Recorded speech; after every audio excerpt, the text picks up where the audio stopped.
En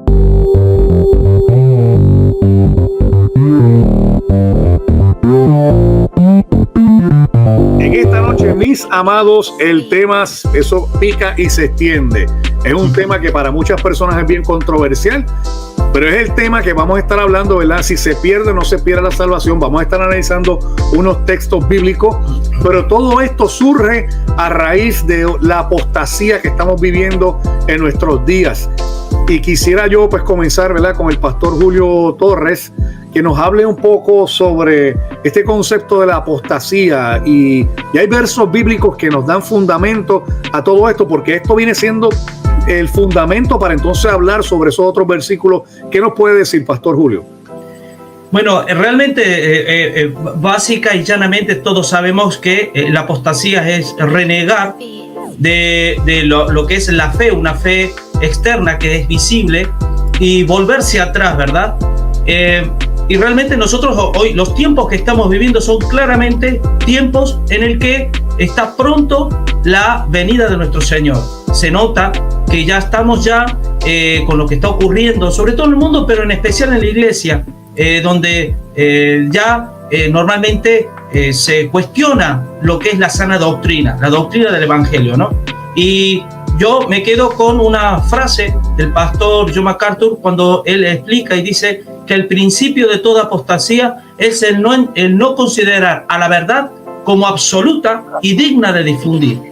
Por lo tanto, este es el tiempo que nosotros estamos viviendo, y a mí me gustaría rápidamente, es un pasaje que a mí siempre me gusta utilizarlo porque menciona acerca de este espíritu que se está moviendo hoy en las iglesias, y está en Jeremías capítulo 5, versículo 31, y lo mismo que le pasó al profeta Jeremías en su tiempo es lo mismo que está pasando hoy en día.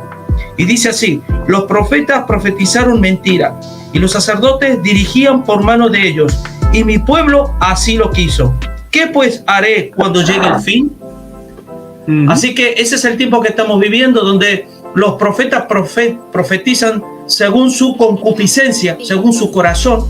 Los maestros dirigen al pueblo conforme a esas enseñanzas, y lo peor de todo, que el pueblo así lo quiere, porque es una cuestión de actitud de corazón. Y ¿Sí? Pastor Ariel, yo le pregunto, este concepto lo vemos muy arraigado a las iglesias hoy en día, y sobre todo a la predicación. ¿De qué podemos hablar sobre este concepto de apostasía? Bueno, realmente lo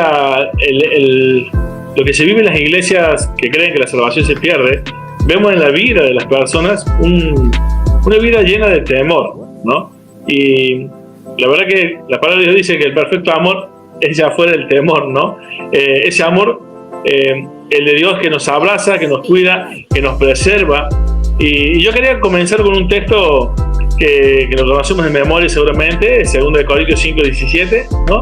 De modo que si alguno está en Cristo, nueva criatura es, las cosas viejas pasaron, y aquí todas son hechas nuevas.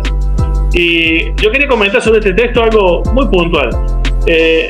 Un cristiano, esta nueva criatura, no es una versión mejorada de sí mismo, sino que es una nueva creación, y para que se pierda esa nueva creación deberíamos destruir la creación de Dios.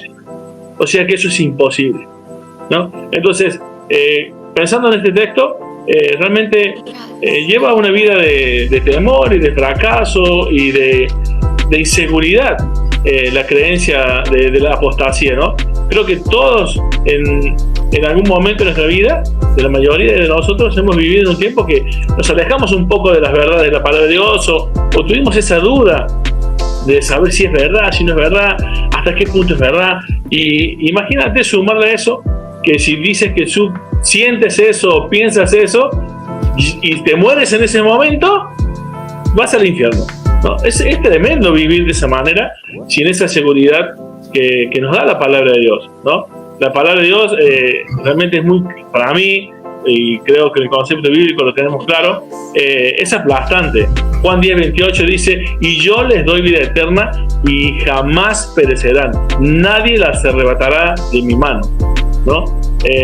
Son verdades aplastantes que nos pueden ayudar a vivir de una manera plena en Dios seguros, a pesar de que nos equivoquemos. Me gusta, perdone, pastor, me gusta algo que mencionó, que usted dice que en Cristo nuevas criaturas somos, las cosas viejas pasaron, que aquí todas son hechas nuevas, o sea que hace una nueva creación en nosotros como tal, y que sería eliminar ese concepto, en otras palabras, romper con esa creación que ya Dios ha hecho. ¿Qué nos puede abundar, Pastor Julio, en cuanto a eso? Bueno, cuando la palabra de Dios justamente habla de nueva creación, tenemos que recordar que en la misma carta, 1 Corintios, también el apóstol Pablo dice que el hombre natural no percibe las cosas que son del Espíritu, porque se han de discernir espiritualmente. Entonces, para poder discernir, para poder intuir, para poder comprender, para poder entender las cosas que solo y exclusivamente vienen del Espíritu de Dios, uno realmente tiene que tener una nueva creación. Uno tiene que tener uno tiene que ser regenerado, es decir, un nuevo nacimiento. Uno, cuando experimenta el nuevo nacimiento, es cuando puede tener conexión con ese mundo espiritual.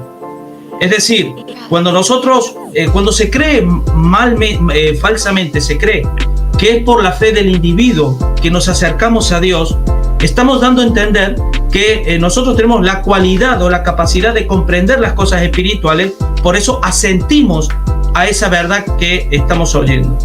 Pero siendo así, no tendríamos que considerar que la convicción de pecado, que solo es atribuida por la obra del Espíritu Santo en una vida, queda de más. Sin embargo, la Biblia dice que sin convicción de espíritu no puede haber arrepentimiento y no puede haber esa fe para creer en el Señor. Por lo tanto, necesitamos ser mudado en otra persona, totalmente una nueva creación, para poder comprender y poder asentir a las cosas que vienen de Dios. Y es interesante, ¿verdad?, que definitivamente es a través del poder del Espíritu Santo que nosotros tenemos ese acentuar o creer en Dios, y no solamente creer, se habla de una confianza, lo que viene siendo la fe, y esa confianza nos da la confianza de entender que tenemos una vida eterna, la cual es una vida eterna que no cesa, para después obtener otra vida eterna, para después cesar, para después tener otra vida eterna, para después cesar. Y ahí es donde vamos a la esencia del programa de esta noche, ¿verdad? Que es que nos tenemos que hacer la pregunta, en estos momentos de apostasía, ¿cómo esta apostasía nos va a llevar a entender, como muchas personas dicen, de que la salvación se pierde así de fácil? ¿Qué me puede decir, Pastor Julio? Bueno, primero, el problema yo lo veo en la mala comprensión de los conceptos. ¿Por qué?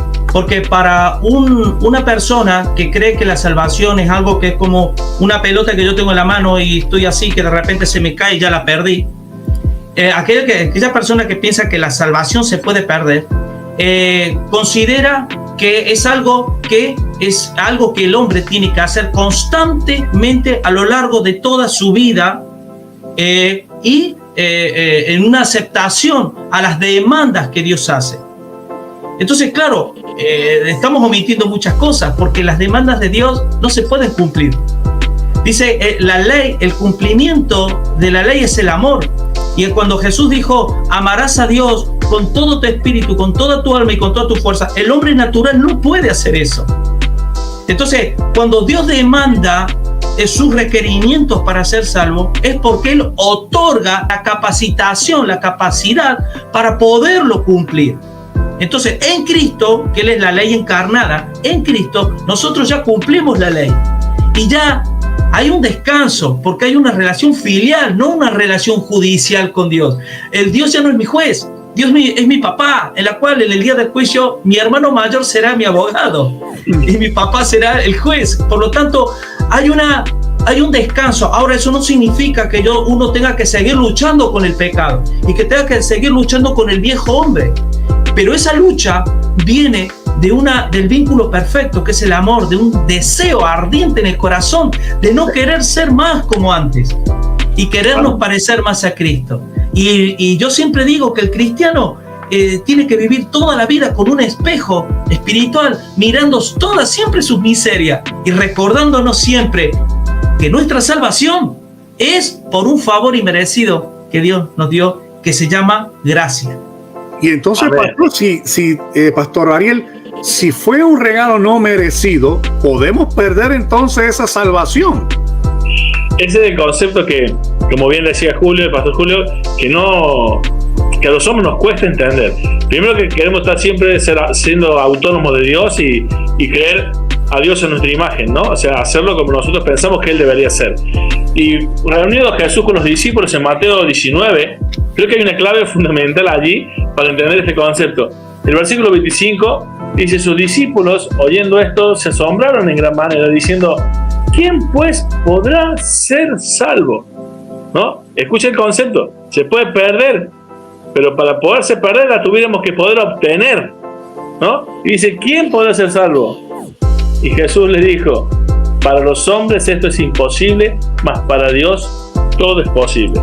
Así que arrancamos pensando en los conceptos muy mal aprendidos desde la iglesia evangélica. Es que nosotros podemos obtener la salvación, y si la obtenemos también la podemos perder. El problema es que no podemos obtener la salvación. El que obtiene la salvación es Cristo para nuestras vidas. Nos es imputada su justicia, como la Biblia dice en Efesios capítulo 2, ¿no? Que no era por obras para que nadie se gloríe, y es por fe, perdón, es por gracia por medio de la fe. Entonces, siempre el concepto de que yo puedo perder es porque obtuve algo y ahora lo pierdo. No, es algo que ni siquiera pudimos obtener. Es por eso que no depende de nosotros mantenerla, sino que, como dice 1 de Pedro capítulo 1 versículo 5, que somos guardados por el poder de Dios, ¿no? Mediante la fe. O sea, lo que lo guarda, la que la mantiene, la que la obtiene y la que lleva al final es Dios. Por eso es imposible perderlo.